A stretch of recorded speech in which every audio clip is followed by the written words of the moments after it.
আল্লাহর নবী জনাবে মুহাম্মদ রাসূলুল্লাহ সাল্লাল্লাহু তাআলা আলাইহি ওয়াসাল্লাম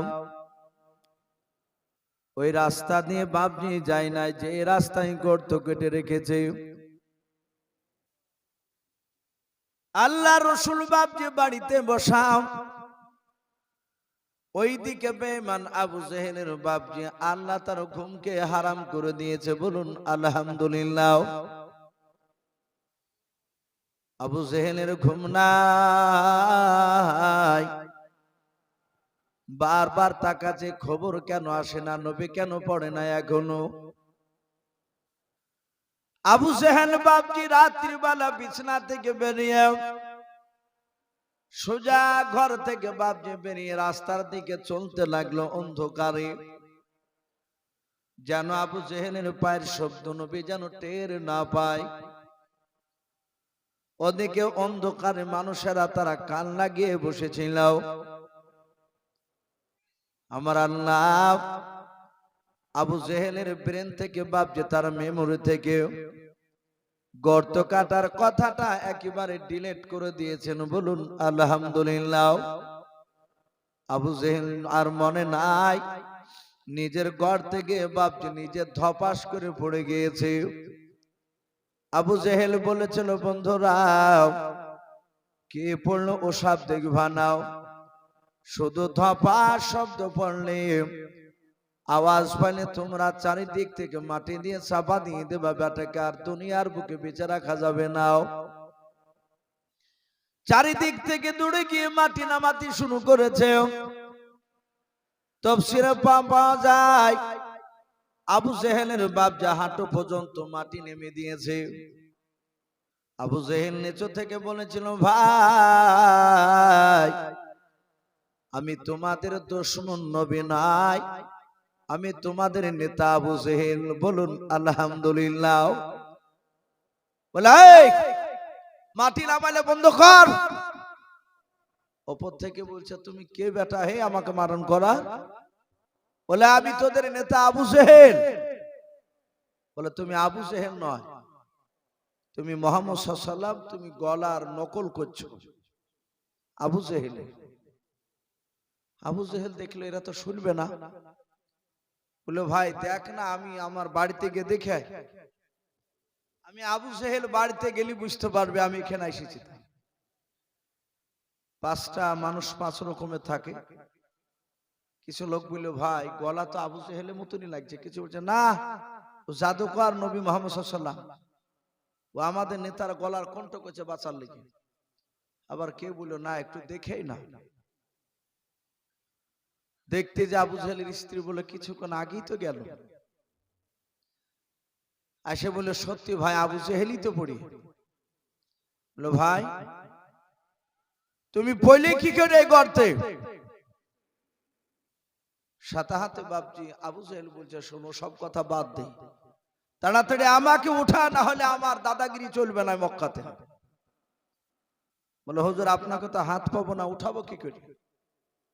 আবু জেহেল বললে আমরা 25 থেকে 30 হাত গর্ত কেটেছে লম্বা, 50 থেকে 60 হাত দড়ি একটা লিয়ায় আমাদের দলের বাড়ি থেকে যেন মুহাম্মদ সাল্লাল্লাহু আলাইহি ওয়াসাল্লামের বাড়ির লোকের কাছে যায়, বলে জানো তা হয়ে যাবে ব্যাপারটা। আবু জেহেলের লোকেরাও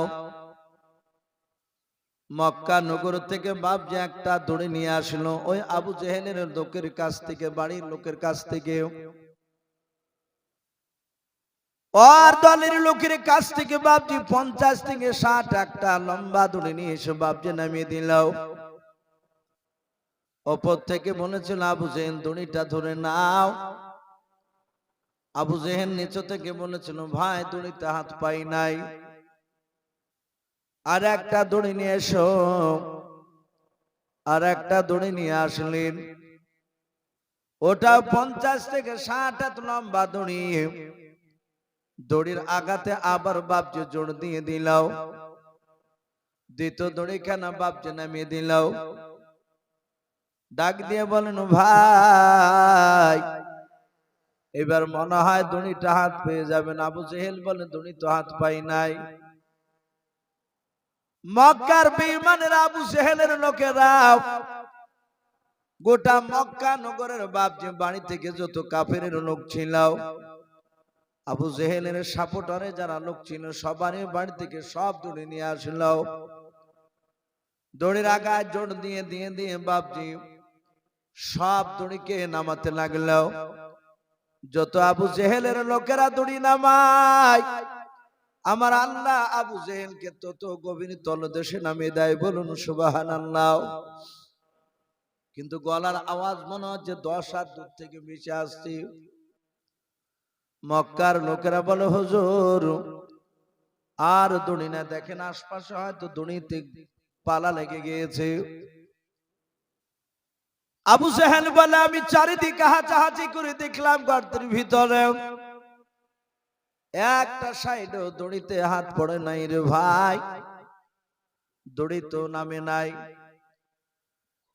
বলে, ভাই আমাদের আর কিছু করার নাই। বলে, মক্কার দড়িতে পারিস নাই উঠাতে? বলে, নাও। আবু জেহেল নিচু থেকে বলেছিল, ভাই শুধু মক্কার দড়ি কেন, গোটা পৃথিবীর দড়ি নিয়ে এসেও এই গর্তে থেকে আমাকে উঠাতে পারবি না? বলুন সুবহানাল্লাহ। আবু জেহেল বুঝতে পেরেছে। বলে, গোটা পৃথিবীর দড়ি তো পারবি না। বলে, পৃথিবীর দড়িতে না পারলে তাহলে আপনি এখানে পড়ে থাকুন, আমরা চললে। বলে, যাইস না। বলে, আপনি তো বললেন গোটা পৃথিবীর দড়িতে উঠাতে পারবি না, তাহলে এখানে থেকে লাভটা কি হবে? বলেছিল, ভাই একটা লোকই পারবে আমাকে এখান থেকে উঠাতে বাঁচাতে। বলে, কে? বলে, সে হচ্ছে মুহাম্মদুর রাসূলুল্লাহ। বলুন সাল্লাল্লাহু তাআলা আলাইহি ওয়াসাল্লাম। আবু জেহেলের লোকেরা উপর থেকে বলছে, ভাই আপনার কি মাথাটা খারাপ হয়ে গেল নাকি? বলে, না তো। বলে, ওকে ফেলা লেগে গর্তে কেটেছিলেন আর সেই লোকটাকে নবীকে ডাকলে আসে? আবু জেহেল বলল, আমার অগাধ বিশ্বাস মুহাম্মদ সাল্লাল্লাহু আলাইহি ওয়াসাল্লামকে ডেকে নিয়ে আসলে আমার নাম করলে সে থাকতে পারবে না। বলুন আলহামদুলিল্লাহ। এই ছিল রাসূলুল্লাহর চরিত্র। আবু জেহেলের লোকেরা দৌড়ে চলে গেল। আল্লাহর নবী জনাবি মুহাম্মদ রাসূলুল্লাহ সাল্লাল্লাহু তাআলা আলাইহি ওয়াসাল্লাম নবীজি দৌড়ে চলে আসলেন গর্তের কাছে। ডাক দিয়ে বলেছিলেন, চাচা আপনি গর্তে কেন পড়ে আছেন বলুন। নিচু থেকে বলেছিল, ভাতিজা শুনে নাও, মিথ্যা কথা আর তোমাকে বলা যাবে না।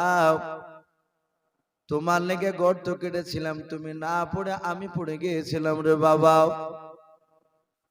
আল্লাহ রাসূল বলেন, চাচা এই সব কাজ করতে নাই, সঙ্গে সঙ্গে বাপ যে আপনার বলা হয়েছিল। আল্লাহর নবী জনাবি মুহাম্মদ রাসূলুল্লাহ সাল্লাল্লাহু তাআলা আলাইহি ওয়াসাল্লাম নবী বলেন, চাচা আপনি এখনো আমাকেও চিনতে পারেন নাই, আমি আপনাকে গর্ত থেকে উঠে নেব, কিন্তু একটা শর্ত। বলে কি? বলুন আপনি আমার কলমা পড়বেন কি নাও?